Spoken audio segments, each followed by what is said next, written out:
He made millions laugh. With just a single gesture, a wild improvisation, or a heartfelt line, Robin Williams could turn silence into thunderous laughter. To the world, he was the man who embodied joy itself, the genie granting wishes, the teacher who inspired generations, the friend who never let you down. On screen and on stage, he was unstoppable, a whirlwind of humor and warmth. But behind the curtain, the story was different. The man who gave others the medicine of laughter was himself in constant pain. Hidden beneath the contagious smile was a restless soul battling storms no audience could see. Depression, addiction, and an invisible illness were tearing away at his very essence. On August 11, 2014, the world stood still. Robin Williams was gone. The man who had made everyone else's lives brighter had chosen to end his own. The shocking truth sent ripples through Hollywood and beyond. How could someone so full of life decide to leave it? The answer lies in the shadows of his final years, a cruel disease, silent and merciless, that invaded his mind and body. He made the world laugh, but in his own room, he drowned in unbearable darkness. And the truth behind it is much darker. Before he was the beloved comedian, before he filled theaters and living rooms with laughter, Robin McLaurin Williams was simply a lonely little boy in a big, empty house. Born in Chicago in 1951, Robin grew up in a wealthy but emotionally distant family. His father, Robert, was a senior executive at the Ford Motor Company, constantly busy with business trips and corporate affairs. His mother, Lori, was a former fashion model, elegant, witty, and sharp, but often preoccupied with the social life that came with her status. From the outside, Robin's childhood looked privileged, but inside, he felt the gnawing silence of isolation. The Williams household was enormous, almost like a mansion, but young Robin often wandered its halls alone. His parents' careers and commitments left him with hours of solitude, and the absence of siblings in his early years meant he had to invent his own company. He would line up dozens of toy soldiers, dolls, and stuffed animals, giving each of them a distinct voice and personality. It was in that empty house that Robin's greatest gift began to take shape: the ability to create entire worlds out of thin air, to conjure characters with his voice, and to never, ever be alone if he could imagine otherwise. But loneliness leaves scars. While other children learned to socialize through play, Robin retreated into imagination as a shield. He was shy, reserved, and painfully self-conscious outside the walls of his home. School was difficult, not academically, but emotionally. He struggled to fit in, often feeling like an outsider. That inner ache of disconnection would later fuel his need to make others laugh. Humor became his passport to belonging, his way of breaking through the walls that separated him from the rest of the world. When the family eventually moved to suburban Michigan, Robin faced new challenges. Surrounded by wealth and expectations, he often felt overshadowed by the pressure of his father's success. At Detroit Country Day School, a private institution, he tried to mask his insecurities with quick wit. Classmates remembered him as both quiet and explosive, a boy who could sit silently in the back, then suddenly burst into a flurry of jokes, impersonations, and wild improvisations. It was as if he couldn't hold the voices inside him any longer. They demanded to come out. At home, his relationship with his mother shaped him deeply. Lori had a razor-sharp sense of humor, and young Robin discovered that making her laugh was one of the few ways to earn her attention. He once said that his earliest audience was his mother. If he could amuse her, if he could make her forget her worries even for a second, he felt seen, valued, alive. This quest for approval would later mirror his entire career. The desperate, beautiful urge to give laughter to others so he could silence his own feelings of invisibility. Despite the isolation, his parents nurtured his creativity in indirect ways. His father introduced him to classic cinema, fueling a lifelong love for film. His mother encouraged his imagination, tolerating the endless characters that lived inside him. And when Robin discovered theater in his teenage years, it was as if he had finally found the place where all his hidden worlds belonged. But underneath the budding talent was fragility. Those early years of solitude, of being both privileged and lonely, taught him how to perform, but not how to cope. The seeds of his future brilliance and his future pain were already planted. The mask of humor to cover the ache, the whirlwind of energy to escape silence, the desperate need for connection in a world that often felt cold. Robin Williams was becoming a performer long before he stepped onto a stage. The lonely child in the mansion was learning how to survive by making others laugh. And one day, that survival tactic would transform him into a legend. By the time Robin Williams stepped into adulthood, the shy, lonely boy had transformed into a man overflowing with energy. His path was not a straight one, but every twist seemed to push him toward destiny.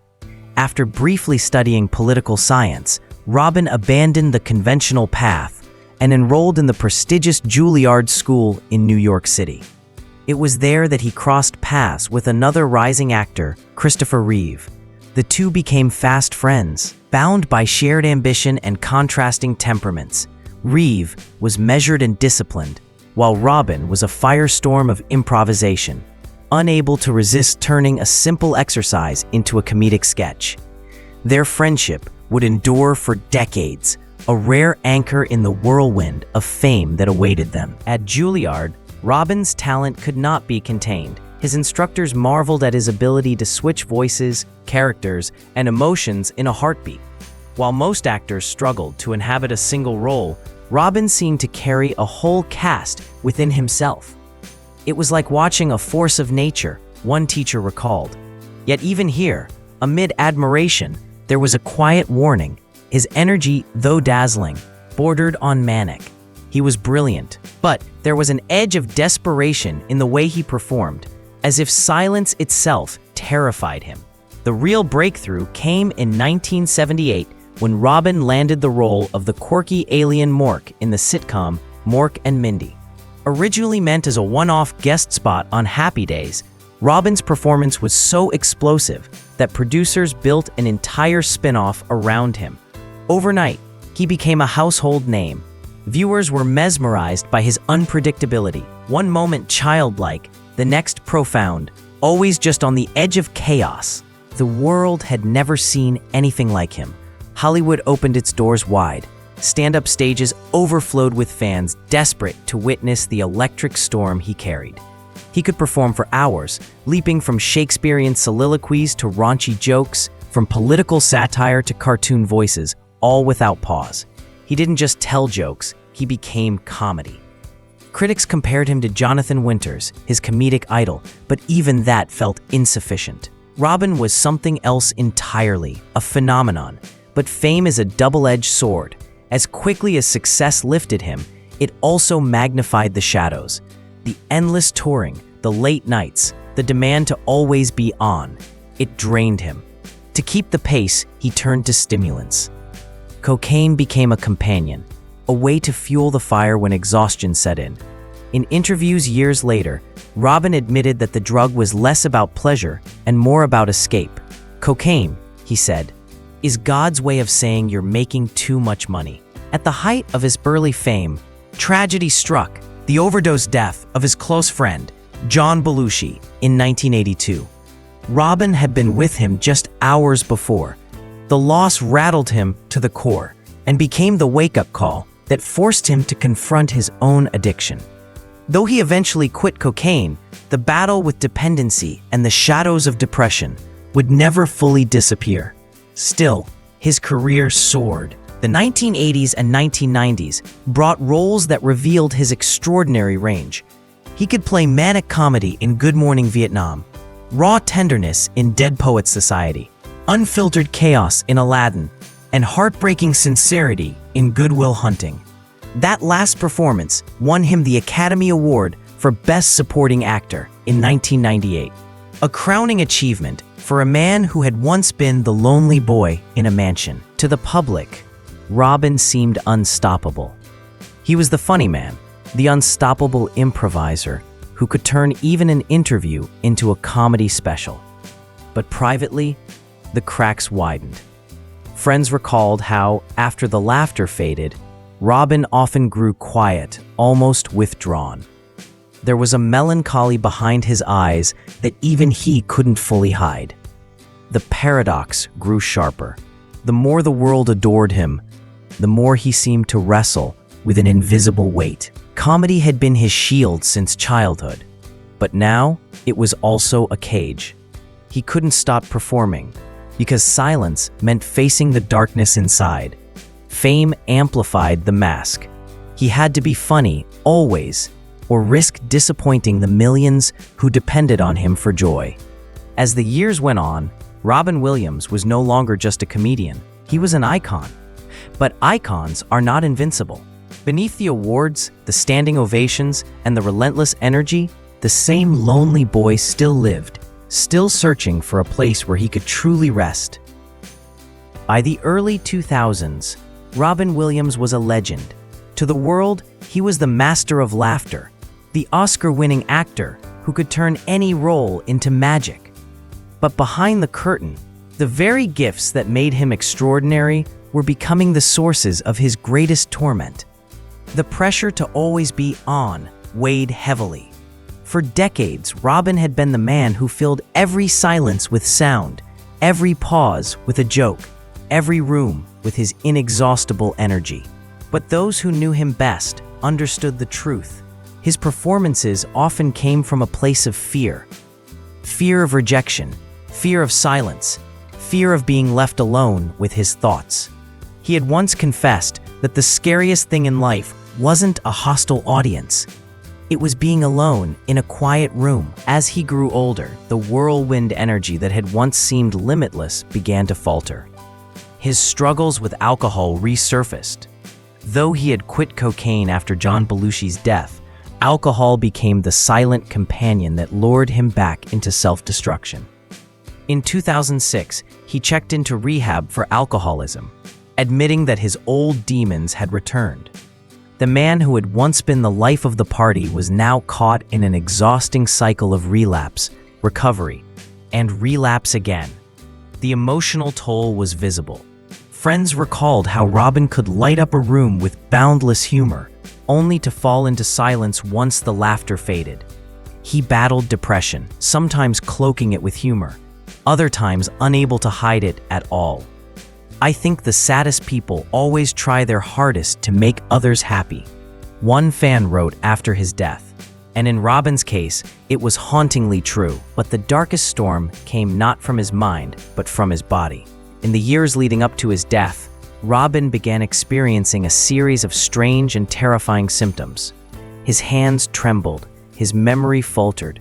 He felt waves of anxiety and paranoia that seemed unlike anything he had endured before. He was misdiagnosed with Parkinson's disease, a verdict that devastated him. The thought of losing control of his body, his voice, his very self, it was unbearable for a man whose art depended on freedom and spontaneity.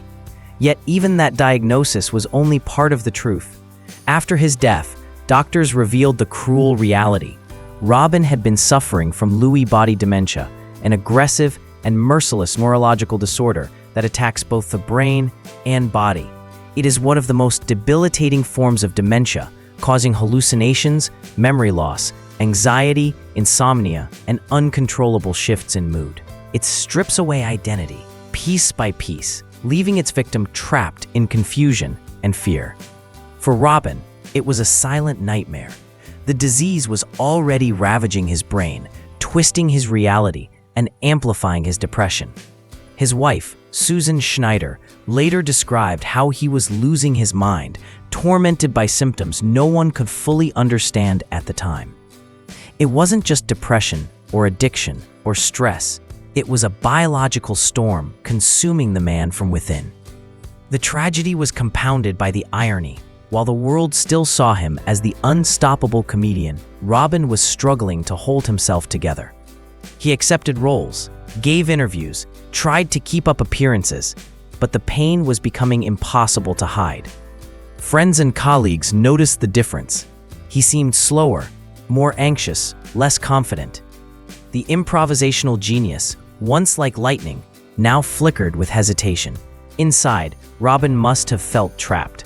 For decades, comedy had been his armor, his salvation, but now, even that couldn't save him from the relentless deterioration of his mind and body. The man who gave laughter to millions was losing his ability to laugh himself. The weight grew unbearable. He faced the prospect of losing everything that defined him: his wit, his memory, his control. For someone who had lived his entire life through imagination and connection, the thought of fading away into confusion must have felt like a fate worse than death. And on the morning of August 11th, 2014, the world lost its laughter. News broke like a thunderclap. Robin Williams was dead. The details were almost impossible to comprehend. The man who had lifted millions out of sadness had chosen to end his own life. He was only 63 years old. At his home in Tiburon, California, Robin had retreated to his bedroom the night before, telling his wife he was going to rest. There was nothing unusual about it, nothing to suggest that those would be his final hours. But the next day, when he did not emerge, concern turned to dread. His personal assistant, knocking on his door, discovered the unthinkable. Robin had hanged himself. In that quiet room, the greatest comedian of his generation had taken his last bow. The world's reaction was immediate, raw, and heartbroken. Social media flooded with tributes. Fans wept in disbelief, recalling the countless characters he had brought to life. The genie in Aladdin, Professor Keating in Dead Poets Society, Mrs. Doubtfire, Sean Maguire in Good Will Hunting. Each role was a memory, a source of joy, a reason to smile. And yet, the man behind them had been crushed by a darkness deeper than anyone realized. Many assumed it was simply depression, the silent killer that had haunted him for years. But as days passed, the truth began to surface. The autopsy revealed the presence of Lewy bodies, protein deposits that ravaged the brain, causing hallucinations, paranoia, and unbearable mental anguish. His wife, Susan Schneider Williams, later wrote that he had been fighting the terrorist inside his brain. It wasn't just depression that drove him to despair. It was a neurological disease that stripped him of control, clarity, and hope. This revelation added another layer of tragedy. Robin hadn't simply given up. He had been overwhelmed by an illness few understood, an illness that distorted his mind and left him feeling trapped in a reality of fear and confusion. His suicide was not an act of weakness, but the desperate act of a man besieged by a merciless disease. Steve Martin wrote that he was a man with a giant talent, an even bigger heart. Jimmy Fallon, through tears, recalled the joy Robin had brought to every encounter. President Barack Obama released a statement honoring him. He was one of a kind. He arrived in our lives as an alien, but he ended up touching every element of the human spirit. But perhaps the most poignant tributes came from ordinary people. Teachers who had been inspired to seize the day by Dead Poets Society. Children who grew up watching the genie grant wishes. Families who found laughter during hard times because of Mrs. Doubtfire. For millions, Robin wasn't just a performer. He was part of their lives, woven into their happiest memories. Yet beneath the outpouring of grief was an unsettling question. How could someone who embodied so much light be consumed by so much darkness? The paradox was haunting. It forced the world to confront the reality that depression and mental illness do not discriminate, not against fame, wealth, or talent. Even the man who made the world laugh could not escape the shadows. His death became a wake-up call. Conversations about mental health, long hidden in shame and silence, suddenly filled the airwaves. People began to speak more openly about depression, addiction, and the invisible illnesses that destroy lives in secret. Robin's tragedy, in a cruel way, shined a light on what society had long ignored. But no explanation, No medical report, no tribute could erase the simple truth. Robin Williams was gone. The world had lost not just an entertainer, but a soul who gave everything he had to others until there was nothing left for himself. In the quiet aftermath, fans returned to his work, searching for pieces of him in every smile, every improvisation, every heartfelt line. His performances felt different now, tinged with sorrow, layered with meaning. When he told his students in Dead Poets Society to make your lives extraordinary, it was no longer just a line from a script. It was a message from a man who had lived through both brilliance and agony, leaving behind a legacy far larger than he could have imagined. Robin Williams' final act was not on a stage, not in front of a camera, but in the silence of a small room. And though it ended in tragedy, the echoes of his laughter, his kindness, and his humanity continued to resonate. His story became both a cautionary tale and a timeless reminder. Even the brightest lights can burn in darkness. Robin Williams is gone, but his spirit endures in ways few artists ever achieve. His characters continue to live.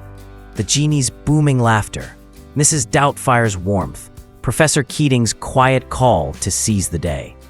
For generations, these roles remain more than performances. They are touchstones of joy, empathy, and hope. Yet Robin's legacy is not only measured by the films he left behind. His death opened a global conversation about mental health, addiction, and the invisible battles fought in silence.